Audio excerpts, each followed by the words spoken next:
Hi, నేను మీ Bharadwaj. Welcome to temple travel and green adventures. ఈరోజు మనం బాలపార్వతీ సమేత జలదేశ్వర స్వామివారి దేవస్థానానికి వచ్చాం. ఈ క్షేత్రం ఆంధ్రప్రదేశ్ రాష్ట్రంలోని కృష్ణా జిల్లా ఘంటసాలలో ఉంది. ఈ ఘంటసాల అనేది అందమైన దివిసీమ ప్రాంతంలో ఉంటుందన్నమాట. ఈ క్షేత్రాన్ని స్వయంగా వచ్చి దేవతలే స్వయంగా అగస్త్యముని వచ్చి ఇక్కడ సృష్టించారని చెప్పేసి చాలా చరిత్ర ఉంది. ఈ క్షేత్రం యొక్క విశిష్టత, దీని చరిత్ర మనం తెలుసుకుందాం.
నమస్కారం పంతులు గారు. నమస్కారం. ఈ యొక్క జలదేశ్వర స్వామి ఆలయం గురించి చాలా చరిత్ర ఉందని చెప్తున్నారు. అగస్త్య ముని దీన్ని నిర్మించారని చెప్తున్నారు. అసలు ఏంటిది ఈ ఆలయం యొక్క ప్రత్యేకత ఏంటి స్వామి? ఓం శ్రీ మహాగణాధిపతయే నమః. శ్రీ గురుభ్యో నమః. హరి ఓం. శ్రీ మహాసరస్వత్యై నమః. శ్రీ బాలపార్వతీ సమేత జలదీశ్వర స్వామినే నమః. ఈ యొక్క ఆలయం శ్రీ బాలపార్వతీ సమేత జలదీశ్వర స్వామి వారి యొక్క ఆలయం. ఈ యొక్క ఆలయంలో విశిష్టత ఏంటయ్యా అంటే, ఈ యొక్క కృష్ణా జిల్లా ఘంటసాల మండలం ఘంటసాల గ్రామం. ఈ యొక్క ఆలయంలో ప్రత్యేకత స్వామివారు అమ్మవారు ఇద్దరు ఏకపీఠం మీద ఉండడమే విశిష్టత. ఈ యొక్క ఆలయంలో శ్రీ బాలపార్వతీ సమేత జలదీశ్వర స్వామి వారు కొలువై ఉన్నారు. అదే విధముగా ఈ యొక్క అగస్త మహాముని ఈ యొక్క ఆలయ విగ్రహ ప్రతిష్టా మహోత్సవం చేసిన వారు. అగస్త మహాముని ప్రతిష్ఠించిన సమయంలో ఈ ప్రాంతమంతా కూడా సముద్ర తీరం, సముద్రం ఒడ్డున ఆయన ప్రతిష్ఠించారు. అందువల్ల అయ్యవారి పేరు శ్రీ బాలపార్వతీ సమేత జలదీశ్వర స్వామి. స్వామివారు ఎంతో విశేషముగా ఎప్పుడూ తడిగానే ఉంటారు. అదే ప్రత్యేకత. కాలక్రమేణా సముద్రం వెనక్కి వెళ్ళిపోయినా సరే స్వామివారు తడిగా ఉండడమే విశేషం.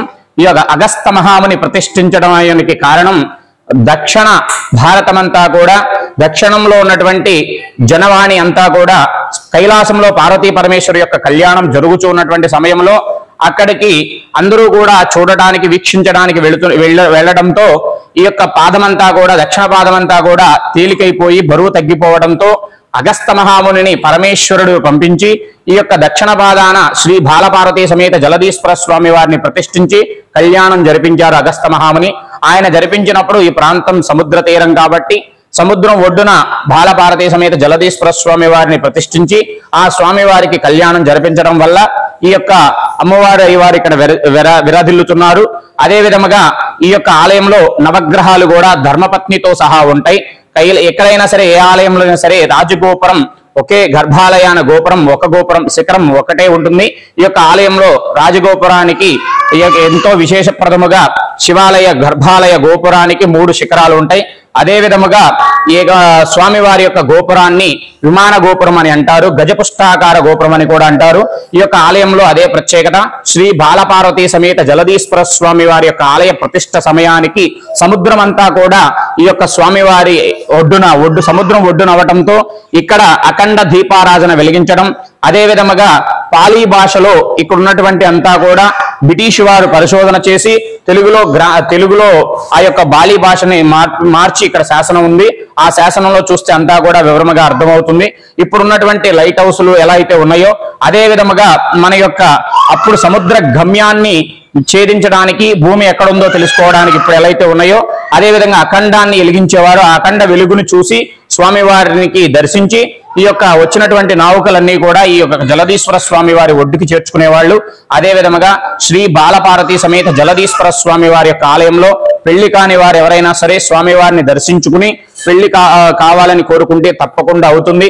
అదే విధముగా సంతాన సాఫల్యమైనటువంటి వల్లీదేవ సమేత సుబ్రహ్మణ్యేశ్వర స్వామి వారి ఉన్నారు. ఈ యొక్క స్వామివారికి కూడా పుట్టలో పాలు పోసిన, స్వామివారి యొక్క దర్శనము చేసుకున్న వెంటనే సంతానము కలిగి వారి యొక్క కోరికలు నెరవేరతాయి. శ్రీ బాలపార్వతీ సమేత జలదీశ్వర స్వామి వారిని దర్శించడంతో కైలాసంలో పార్వతీ పరమేశ్వరుని మనం చూడలేదు అనేటువంటి చింతన తగ్గుతుంది. అదే విధముగా స్వామివారిని దర్శించడంతో 18 శక్తిపీఠాలు, 12 జ్యోతిలింగాలు చూసినటువంటి ఫలితం కూడా జరుగుతుంది. మంగళం మహత్తు. ధన్యవాదాలు స్వామి. మాకెన్నో విశేషాలు మా ప్రేక్షకులు అందించినందుకు చాలా థ్యాంక్స్.